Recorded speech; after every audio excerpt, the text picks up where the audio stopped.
നിങ്ങൾ പാലക്കയംതട്ട് പോയിട്ടുണ്ടോ? പാലക്കയംതട്ടിന്റെ ഏറ്റവും മുകളിൽ കയറി ചെന്നിട്ട് കിഴക്കാന്തൂക്കായ മലഞ്ചെരിവുകളെ തഴുകിത്തലോടി പാറിപ്പറന്നു വരുന്ന കോടമഞ്ഞ ഒരു പ്രദേശം മുഴുവനും വിഴുങ്ങിക്കളയുന്ന അത്യപൂർവമായ കാഴ്ച നേരിൽ കണ്ടിട്ടുണ്ടോ? സമുദ്രനിരപ്പിൽ നിന്ന് 3500 അടി ഉയരത്തിൽ സ്ഥിതി ചെയ്യുന്ന പാലക്കയംതട്ടിന്റെ നെറുകയിൽ കയറി ചെന്നിട്ട് ഈ ലോകം മുഴുവനും കീഴടക്കിയ സന്തോഷത്തിൽ നമ്മൾ ചെയ്ത വീഡിയോ ആണ് ഇന്ന് നിങ്ങൾ കാണുവാൻ പോകുന്നത്. കൂടുതലൊന്നും പറഞ്ഞ് ഞാൻ ബോറടിപ്പിക്കുന്നില്ല. സഞ്ചാരത്തിന്റെയും അനുഭവത്തിന്റെയും തട്ടകമായ സഞ്ചാരി ബ്രോ ചാനലിലേക്ക് എല്ലാവർക്കും സ്വാഗതം.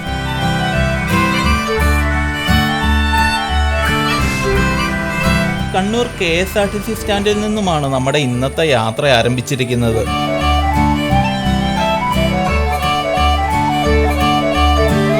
ഇതിനു മുമ്പ് പലവട്ടം കണ്ണൂർ ജില്ലയിൽ വന്നു പോയിട്ടുണ്ടെങ്കിലും പാലക്കയംതട്ട് നേരിൽ പോയി കാണണമെന്ന ആഗ്രഹവും ഉള്ളിലൊതുക്കി നടക്കുവാൻ തുടങ്ങിയിട്ട് വർഷങ്ങളേറെയായി.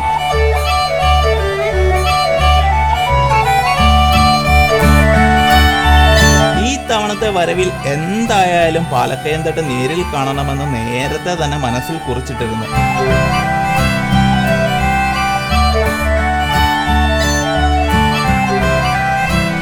നമ്മളിപ്പോൾ പോയിക്കൊണ്ടിരിക്കുന്ന ബസ് നേരെ കാസർഗോഡിനുള്ള ബസ്സാണ്.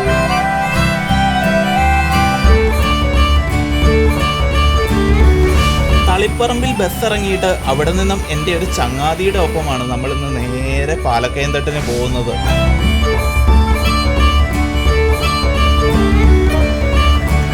കണ്ണൂരിൽ നിന്നും ധർമ്മശാല, മാവിലായി, പാപ്പിനിശ്ശേരി എന്നിവിടെ എല്ലാം കൂടിയാണ് ഈ ബസ് തളിപ്പറമ്പിൽ എത്തിച്ചേരുക.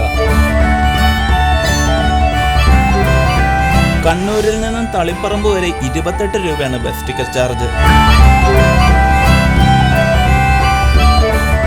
കണ്ണൂരിൽ നിന്നും തളിപ്പറമ്പ് വരെ മൊത്തത്തിൽ 22 കിലോമീറ്റർ അടുത്ത് ദൂരമാണുള്ളത്. ഏകദേശം 1 മണിക്കൂർ സമയത്തിനുള്ളിൽ നമ്മുടെ ബസ് തളിപ്പറമ്പ് എത്തിച്ചേരുമെന്നാണ് ഡ്രൈവറേട്ടൻ പറഞ്ഞത്.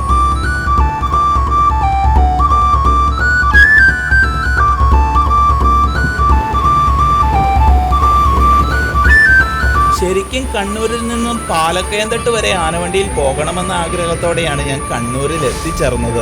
അങ്ങോട്ടേക്ക് ബസ് ഉണ്ടോ എന്നറിയാൻ വേണ്ടി ഞാൻ എൻ്റെ ചങ്ങാതിയെ കോണ്ടാക്ട് ചെയ്തത് മാത്രമേ എനിക്ക് ഓർമ്മയുള്ളൂ. ഞാൻ വരുന്നുണ്ട് എന്ന് അറിഞ്ഞപ്പോൾ മുതൽ എൻ്റെ ചങ്ങാതിയും ഭയങ്കര ആവേശത്തിലാണ്. എന്നെ എന്ത് ചെയ്താൽ ബസ്സിൽ പോകുവാൻ അനുവദിക്കുന്നില്ല. അവസാനം ഗത്യന്തരമില്ലാതെ 2 പേർക്കും കൂടി ഒന്നിച്ചു പോകാമെന്ന് ഞാൻ അങ്ങോട്ട് സമ്മതം മൂളി.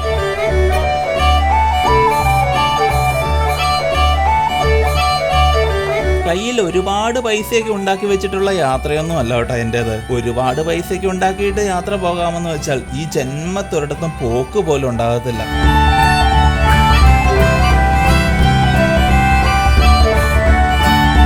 ബഡ്ജറ്റ് ഫ്രണ്ട്ലി ആയിട്ട് ധാരാളം യാത്രകൾ പോകുവാൻ ആഗ്രഹിക്കുന്നവരാണ് നിങ്ങളെങ്കിൽ നമ്മുടെ ചാനൽ ഒന്ന് സബ്സ്ക്രൈബ് ചെയ്ത് ബെല്ലൈക്കൺ പ്രസ് ചെയ്ത് വെക്കണേ.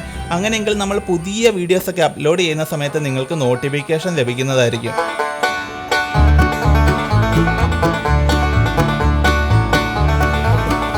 പോകുന്ന വഴി നമുക്ക് ഒരുപാട് കാഴ്ചകളൊന്നും കാണുവാനില്ലാത്തതിനാൽ വളരെ പെട്ടെന്ന് തന്നെ നമ്മൾ തളിപ്പറമ്പിൽ എത്തിച്ചേരുന്നതായിരിക്കും.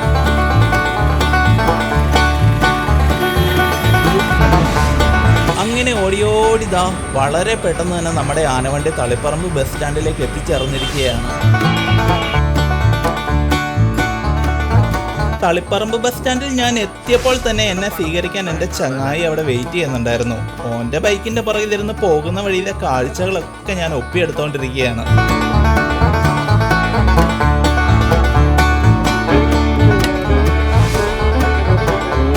പോകുന്നത് കാലത്തായതുകൊണ്ട് തന്നെ നല്ല തണുത്ത കാറ്റാണ് നമ്മുടെ മുഖത്തേക്കൊക്കെ വീശി അടിച്ച് വരുന്നത്.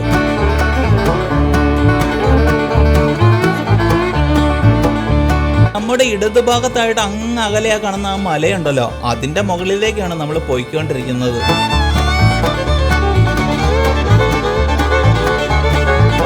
അങ്ങനെ ഓടിയോടി നമ്മുടെ ബൈക്ക് ഇതാ മണ്ഡളം എന്ന സ്ഥലത്തെത്തിയിരിക്കുന്നു.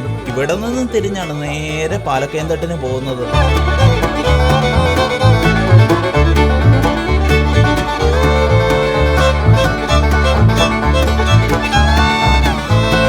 അതിഭയങ്കരമായ കൊടുംവളവുകൾ നിറഞ്ഞ ചെങ്കുത്തായ പാതയിലൂടെയാണ് നമ്മുടെ ബൈക്ക് ഇപ്പോൾ കയറ്റം കയറിക്കൊണ്ടിരിക്കുന്നത്.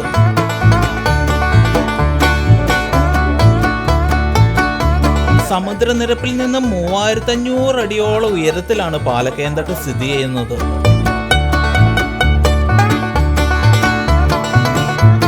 പുതിയതായിട്ട് ഇവിടെ കാണുവാൻ വരുന്നവർക്ക് വേണ്ടി നിങ്ങൾ ഈ കയറ്റമൊക്കെ കയറി പോകുമ്പോൾ വളരെ ശ്രദ്ധിച്ച് കയറി പോവുക. മുകളിൽ നിന്ന് നല്ല സ്പീഡിലൊക്കെ വാഹനങ്ങളൊക്കെ ഇറങ്ങി വരും. ഒടുവിൽ കയറ്റം കയറി നമ്മൾ ഏറ്റവും ടോപ്പിലെത്തി. ഇതാണ് പ്രധാന എൻട്രൻസ്. ഈ പ്രദേശത്ത് മൊത്തത്തിൽ നല്ല വികസനങ്ങളൊക്കെ വരാൻ പോവുകയാണ്.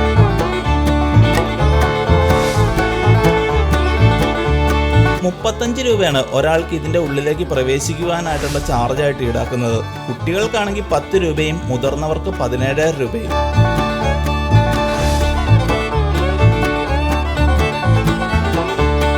എത്ര മനോഹരമായ കാഴ്ചയാണ് നോക്കിക്കേ. നമ്മൾ വന്നത് കാലത്തായതുകൊണ്ട് തന്നെ നല്ല തണുപ്പാണ് ഇവിടെ. ഇവിടെ നിന്നും കുറച്ച് ദൂരം നമുക്ക് മുകളിലേക്ക് നടക്കുവാനുണ്ട്. അവിടെ ഒരു ചതുരം ഉണ്ടാക്കി വെച്ചിരിക്കുന്നത് കണ്ടോ. പാലക്കയം തട്ടെന്ന് ഗൂഗിളിൽ സെർച്ച് ചെയ്താൽ ആദ്യമേ കാണിക്കുന്നത് ആ ചതുരത്തിന്റെ ഫോട്ടോയാണ്.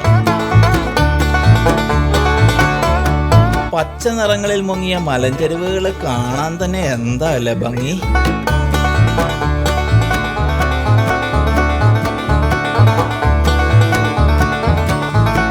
പതിയെ കോടമഞ്ഞ് കയറി വരുന്ന കാഴ്ച ഉണ്ടോ.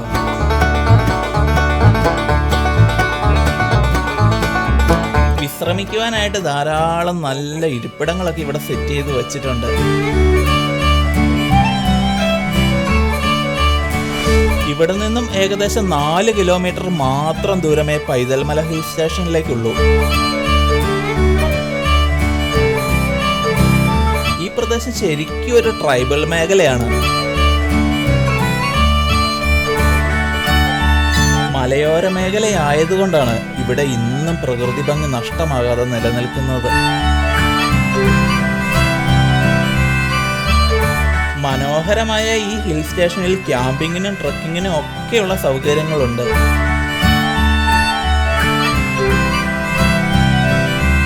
അപൂർവയിനം ഔഷധ സസ്യങ്ങളും പക്ഷികളും ജീവജാലങ്ങളും എല്ലാം ഈ പ്രദേശത്തുണ്ട്. വളരെ ചെറിയൊരു യാത്രയായിരുന്നു നമ്മുടെ ഇന്നത്തെ വ്ലോഗിൽ ഉൾപ്പെട്ടിരിക്കുന്നത്. യാത്ര ഇപ്പോൾ ചെറുതായാലും വലുതായാലും യാത്ര തന്നെയാണ്. ഇനിയും നമുക്ക് മുന്നിൽ പിടിതരാത്ത ധാരാളം സ്ഥലങ്ങളും ആളുകളും എല്ലാം ഈ ഭൂമുഖത്തുണ്ട്. അത്തരം കാഴ്ചകൾ തേടി മുന്നോട്ടുള്ള നമ്മുടെ യാത്രകൾ തുടർന്നുകൊണ്ടേയിരിക്കും.